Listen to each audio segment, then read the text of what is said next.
इमाम आज़म अबू हनीफा रहमतुल्लाह अलैह कौन हैं? बोले, हम और आपके इमाम हैं, हम और आप उनके मुक़ल्लिद हैं, हम उनको फॉलो करते हैं। हम जब उनको फॉलो करते हैं इसीलिए हम और आप हनफी हैं। जो लोग इमाम शाफ़ई को फॉलो करते हैं वो लोग शाफ़ई कहलाते हैं, जो इमाम हम्बल को फॉलो करते हैं वो हम्बली कहलाते हैं, जो इमाम मालिक को फॉलो करते हैं वो मालिकी कहलाते हैं। ये चारों इमाम बरहक हैं, लेकिन एक वसूल है, एक कायदा है, एक कानून है कि जिस इमाम की आप पैरवी करेंगे, जिस इमाम को आप फॉलो कर रहे हैं, शुरू से लेके आखिर तक उसी इमाम के बताए हुए तरीके पे चलना होगा। इसी का नाम है तकलीद। लिहाजा इमाम आज़म अबू हनीफा रहमतुल्लाह ताला अलैह कि हम मानने वाले, हम हनफी उल मसलक हैं। आज पूरा सोशल मीडिया में माहौल गर्म है। मुझे खौफ है कि अगर वो फितना कहीं गोपालपुर में आ गया तो बड़ा हंगामा हो जाएगा। वो फितना क्या है? राफ़ज़ियत का, शीइयत का। शिया समझते हैं ना आप लोग? आज अभी मुहर्रम की तारीख चल रही है, शिया मातम करते, ताज़िया निकालते और क्या क्या करते हैं आपने सुना होगा। तो उनसे और सुन्नियों से हमेशा इख्तलाफ रहा है। इख्तलाफ का कारण मैं बताऊंगा, बात खत्म करूंगा, लेकिन आयत मैंने बहुत मजबूत पढ़ी है। अगर आप टाइम देते तो मैं इमामत को साबित करता। बहरहाल हल्के लफ्जों में इमामत और खिलाफत में फर्क क्या है वो मैं जरूर बता दूंगा। तो हमेशा टेंशन रहा।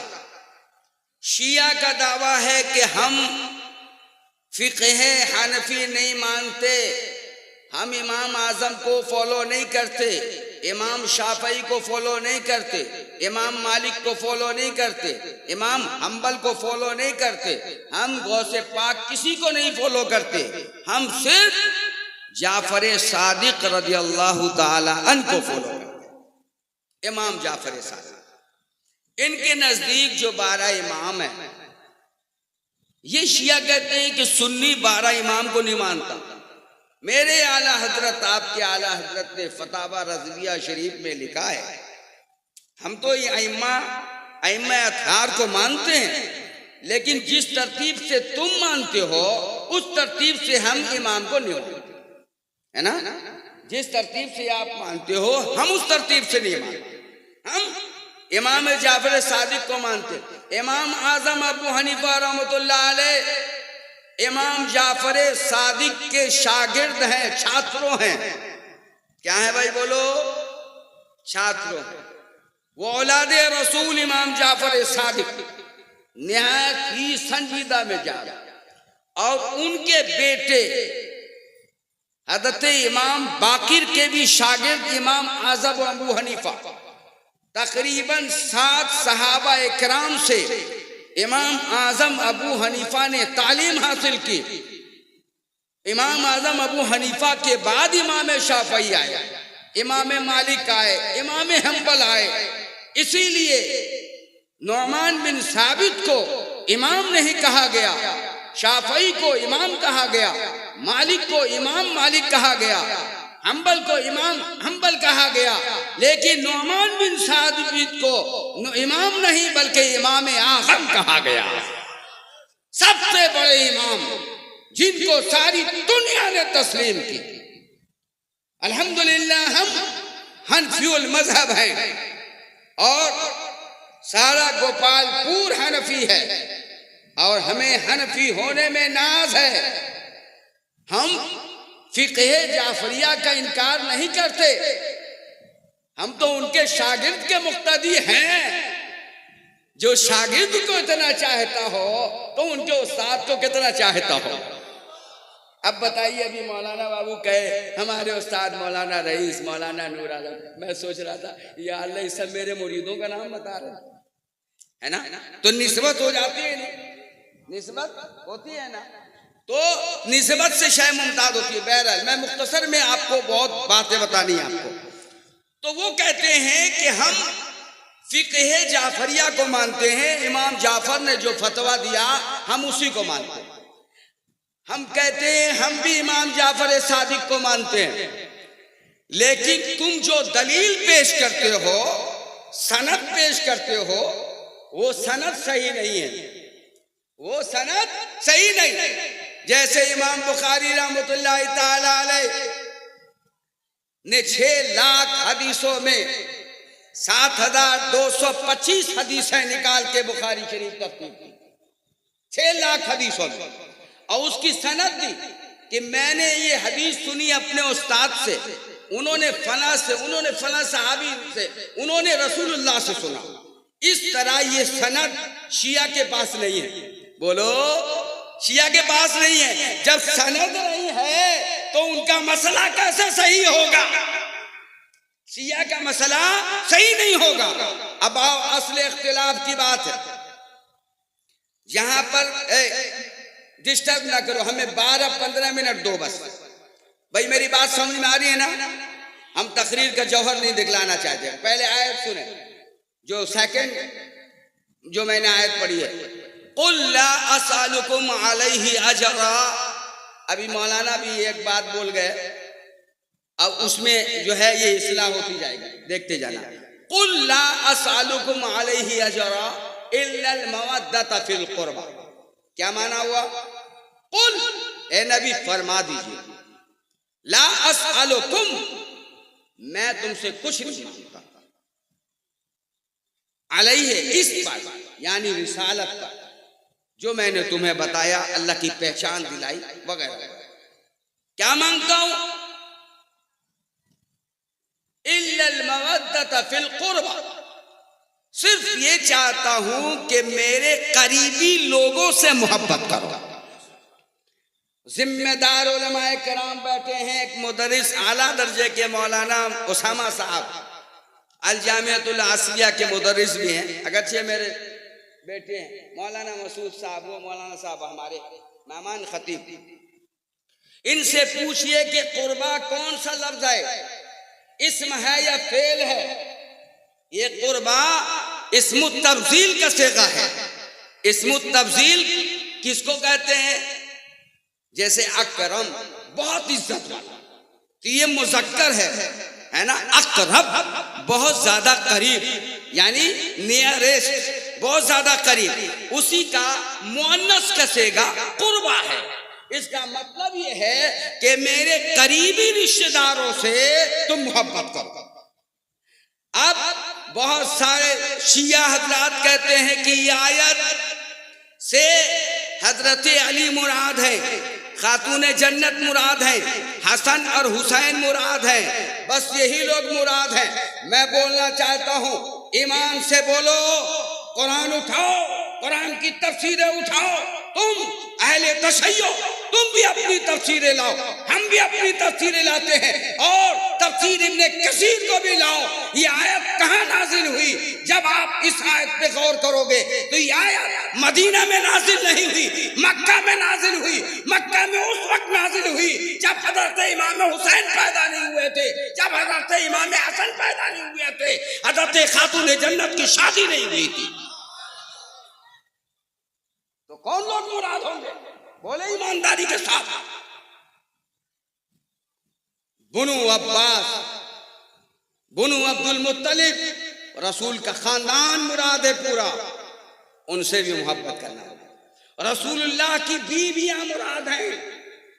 आज आप देखते होंगे बहुत सारे लोग, अहले तशय्युह की बात बोल रहा हूं मैं, शिया हजरात, नौजवानों तुम भी होशियार हो जाओ, वो तुम्हें कुरान खोल के दिखाएंगे, और एक अल्लाह यारी जो अपने आप को कहता, वो फहज गलत तफसीरें बयान करता।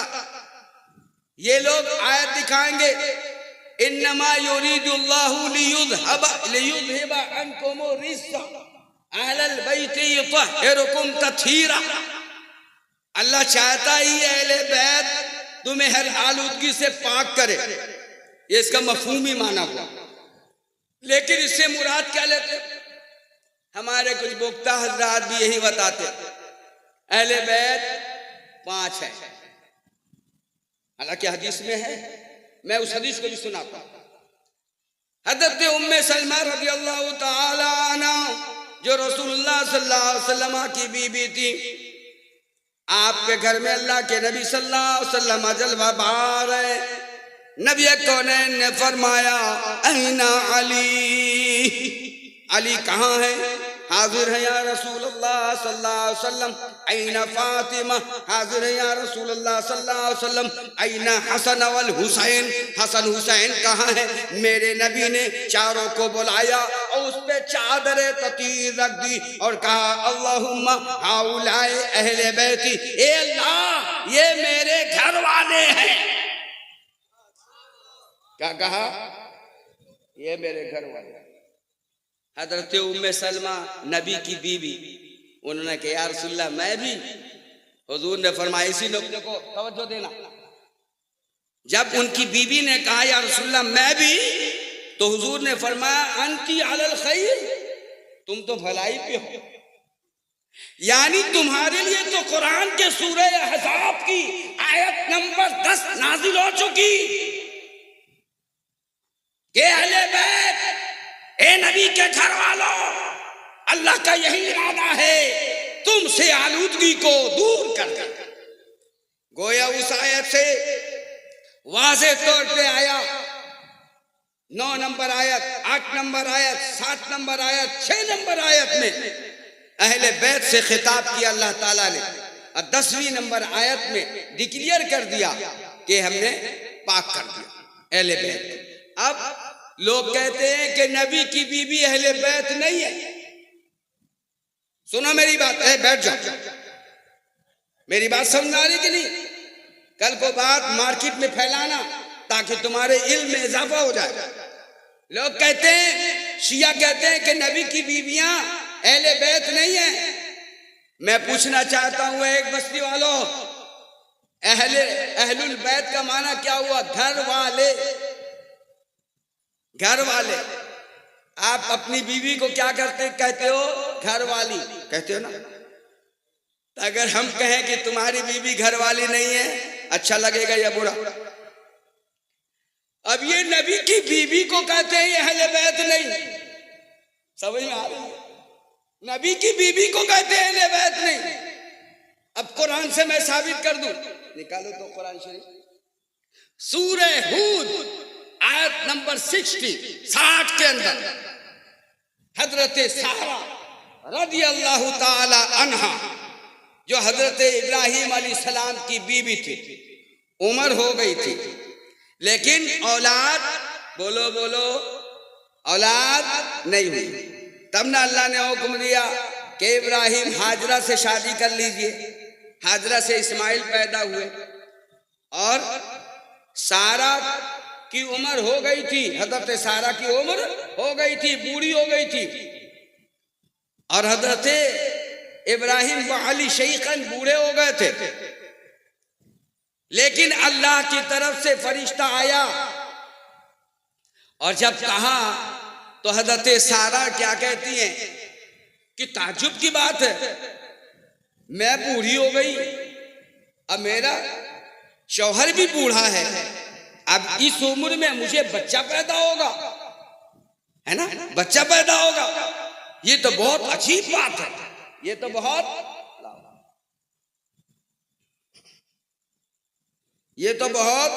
अजीब बात है।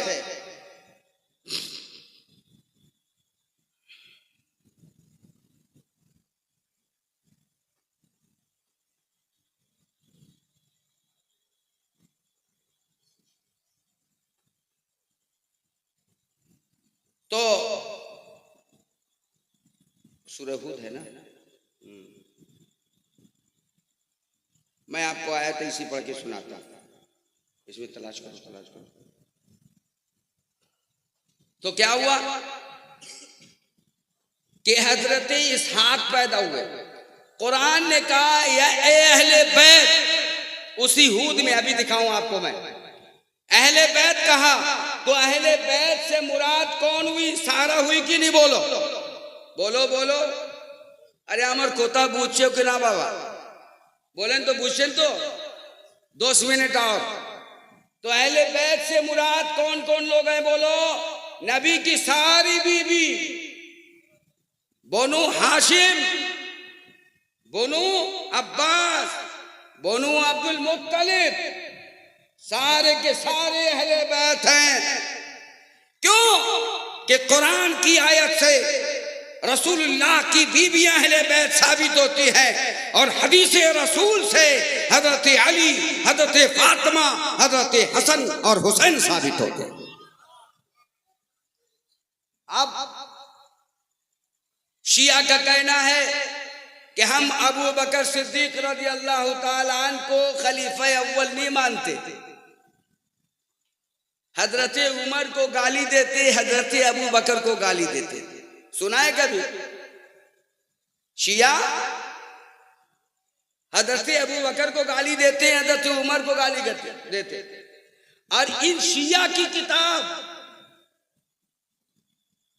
रिजाल कुशी, किताब का नाम क्या है बोलो? बोलो। रिजाल कुशी सफा नंबर 66 के अंदर है कि हुब्बो अबी बकर व उमर ईमान, अबू बकर और उमर की मोहब्बत ईमान है और उनसे बुग़्ज़ रखना ये मुनाफिक की पहचान है। ये मेरी अहले सुन्नत की किताब नहीं, इमाम आज़म की किताब नहीं, शियों की किताब का हवाला दिया मैंने आपको, वो उनकी किताबों में है। अब आप अंदाजा लगाएं, ये झंडा लेके घूमने वाले लोग और ताजिया लेके हम मातम करके रोकर सुनाने वाले लोग अपने आप को कितना बड़ा समझते हैं कि सहाबा किराम को गालियां देते, कहते हैं कि नहीं, हजरत अबू बकर सिद्दीक रज़ी अल्लाह ताला अन्हु ने अली की खिलाफत गजब कर ली है। और एक बात इल्जाम आता है कि खातूने जन्नत सलामतुल्लाह ताला अलैहा, खातूने जन्नत रज़ी अल्लाह ताला अन्हा जो रसूलुल्लाह की बेटी थी, हुजूर अक़दस सल्लल्लाहु अलैहि वसल्लम के विसाल कर जाने के बाद एक जमीन थी बागे फदक, और एक टुकड़ा था खैबर का। अभी मैं वहीं से आ रहा हूं, खैबर गया था, फदक के इलाके में गया था। 22 तारीख को मैं भारत आया। तो सुनो, तो जब हुजूर का विसाल हुआ तो शियों का कहना कि खातून जन्नत हजरत अबू बकर सिद्दीक रज़ी अल्लाह ताला अन्हु की बारगाह में गई कि इसलिए कि अबू बकर सिद्दीक रज़ी अल्लाह ताला अन्हु खलीफा हो गए थे। उस वक्त का बादशाह नहीं होता था, खलीफतुल मुस्लिमीन होते थे। खलीफतुल मुस्लिमीन हजरत अबू बकर सिद्दीक रज़ी अल्लाह ताला अन्हु हुए, खुद से नहीं हुए बल्कि इत्तेफाक राय से, चुनाव से हुए। क्या समझा? चुनाव से हजरत अबू बकर सिद्दीक को खलीफा बनाया गया। जब आप खलीफा हो गए तो खातूने जन्नत गई, कहने लगी, या अबू बकर, मेरे बाबा जान ने जो तरके में जमीन छोड़ी है वो हमें दे दी। हजरत अबू बकर सिद्दीक रज़ी अल्लाह ताला अन्हु ने फरमाया, या फातिमा ज़हरा, सलामती हो आप पर। हुजूर अक़दस सल्लल्लाहु अलैहि वसल्लम ने फरमाया कि मा तरकनाहु सदका, हमने जो छोड़ा वो सदका है। नबी का कोई वारिस नहीं होता, नबी का वारिस है ना, इल्म का वारिस होता है। वरिसू इल्मा, नबी इल्म को विरासत में छोड़ते हैं, नबी माल नहीं छोड़ते। जब माल नबी की विरासत में नहीं है तो एक खातून जन्नत आपका हक नहीं है। इसी बात पर हजरत खातून जन्नत अपने घर चली गई, इख्तिलाफ खत्म हो गया। बल्कि हदीस के तहत हजरत अबू बकर सिद्दीक तशरीफ ले गए उनके घर कि कहीं खातून जन्नत नाराज न हो जाए, तकलीफ न हो जाए। गए और पूछा कि खातून जन्नत आप नाराज तो नहीं हैं? खातून जन्नत ने कहा कि जब अल्लाह के नबी सल्लल्लाहु अलैहि वसल्लम ने ऐसा फरमाया है तो हम उसी पर राजी हैं। जब फैसला हजरत अबू बकर सिद्दीक और फातिमा ज़हरा के दरमियान हो गया तो शियों को क्या पहुंचता है? क्यों मुर्दे गड़े हुए मुर्दों को उठाए? किसी का हक पहुंचता है? बोलो, नहीं पहुंचता। अब मैं आपको बागे फदक बता दूं ये किस्सा क्या है, अगर आप सुनो तो। कोई हाफिज कुरान है? अच्छा, कुरान का हवाला देता चला जाऊंगा। अगर पढ़ूंगा आयत तो बहुत लंबी तकरीर हो जाएगी ना। मैंने 10 मिनट आपका टाइम लिया। 3 किस्म के माल का जिक्र कुरान ने बयान किया। एक किस्म माल गनीमत, समझ लेना भाई, बोलो माल गनीमत। माल गनीमत का हिस्सा 5-8 होता। माल गनीमत किसको कहते हैं? 5 हिस्सा होता है इसका। कुरान ने कहा फलिल्लाहि खुमुसुहु, और अल्लाह के लिए 5वां हिस्सा। गनीमत किसको कहते हैं? कि जब इस्लाम के लिए कोई लड़ाई लड़ता है, जैसे जंग खैबर हुई, जंग उहुद हुई, जंग बद्र हुई, और मुसलमान जीत जाते हैं, काफिर फरार हो जाते हैं, तो उनका माल जो बचा होता है वो माल ले लिया जाता है। इसको माल गनीमत, यानी जिसपे घोड़े दौड़ाए गए, जिसके लिए लड़ाई लड़ी गई, वो माल गनीमत है। कुरान कहता है कि फलिल्लाहि खुमुसुहु, अल्लाह के लिए उसका 5वां हिस्सा, वली रसूल, और रसूल के लिए, अल्लाह के लिए भी और रसूल के लिए 5वां हिस्सा। यानी माल गनीमत का 5 हिस्सा होगा। 4 हिस्सा फौजियों को दे दिया जाएगा, यानी जो सहाबा किराम लड़े जंग में। अरे हाँ ना बोलो तो जरा, आप लोग भी बोलो। जो सहाबा लड़े जंग में उनको 4 हिस्सा दिया जाएगा, और 1 हिस्सा अल्लाह उसके रसूल को दिया जाएगा। उस 1 हिस्सा में फिर 5 हिस्से किए जाएंगे। 1 हिस्सा अल्लाह उसके रसूल का, और उसका और 1 हिस्सा कुर्बा का, जो रसूलुल्लाह के अहले खाना हैं उनको, फिर मिस्कीन को, यतीम को, कैदी को। ये 5 हिस्से हो गए। ये तो माल गनीमत हुआ। और एक है माल सदका का माल, इन्नमा सदकातु, सदकात का माल। ये भी 5 हिस्सा होता है ना? ये भी 5 हिस्से होते हैं इसके, लेकिन इसमें कुर्बा नहीं है, अहले बैत नहीं है, मिस्कीन है ना, और यतीम है, कैदी है, असीर है वगैरह। ये दो किस्म हुआ। और तीसरा किस्म है माल फै। माल फै किसको कहते हैं?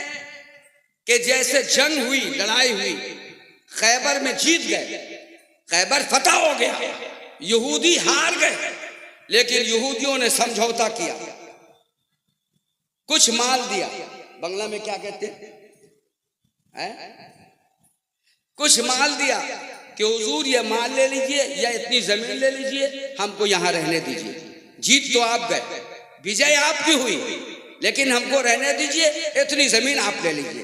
तो वो जो जमीन आती थी उसको माले फै कहते हैं, वो सरकारी खजाने में जाती है, समझ जाओ। और खैबर के करीबी फदक था। जब फदक वालों ने देखा कि मुसलमानों ने खैबर को जीत लिया, तो डर है कि अब फदक पर हमला करेंगे, लिहाजा ऐसी सूरत हाल में फदक वाले सिलेंडर हो गए, नबी की बारगाह में आए, कहने या रसूलल्लाह हम आपसे लड़ने की ताकत नहीं रखते, या रसूलल्लाह आप आधी जमीन ले लीजिए, आधी जमीन आप उस पे अनाज बोइए और अपना मसला चलाइए और हमें आधी जमीन पे रहने दीजिए। रसूलुल्लाह ने वो आधी जमीन ले ली, खेती गृहस्थी की आधी जमीन ले ली, उसी को फदक कहते। अब वो जमीन सरकारी हो गई। बोलो, मिसाल देता हूं, यहां वक्फ बोर्ड है ना, वक्फ बोर्ड है ना, वक्फ बोलते हैं, वक्फ बोर्ड बोलते हैं, तो इमाम लोगों को तनख्वाह मिलती है ना, बोलो बोलो। वक्फ बोर्ड में वो जमीन है, वो जमीन है, तो क्या वक्फ बोर्ड को राइट हासिल है कि वो किसी को 4 कट्ठा जमीन देकर मालिक बना दे? नहीं। मदद मांगोगे, वो जमीन से जो आमदनी आ रही है उस पैसे से मदद दी जा सकती है, लेकिन मालिक नहीं बनाया जाएगा। इसी तरह रसूलुल्लाह सल्लल्लाहु अलैहि वसल्लम फदक का हिस्सा, खैबर का हिस्सा, कुछ और अंसार और मुहाजिरीन जो वक्फ करते थे वो माल हुजूर रखते थे और उससे खजाना चलता था। कुछ खर्चा अहले बैत को दिया जाता था, कुछ लड़ाई के लिए लगाई जाती थी और कुछ यतीम मिस्कीन को दिया जाता था, अंसार मुहाजिरीन को दिया जाता था, अदवा को दिया जाता था। यानी 8 हिस्से होते थे, 8 हिस्से होते थे। अब बताओ कि जो सरकारी माल है उसमें फातिमा ज़हरा का हक कैसे होगा? नहीं होगा ना। इसीलिए कहा गया है कि आपको समझनी है, कुरान पढ़ो, कुरान समझो, वरना शियों की तकरीर सुनोगे तो तुम भटक जाओगे, सहाबा किराम के विरोध हो जाओगे। तुम कहने लगोगे कि अबू बकर सिद्दीक रज़ी अल्लाह ताला ने माज़अल्लाह उनका माल हड़प कर लिया। ऐसा नहीं था।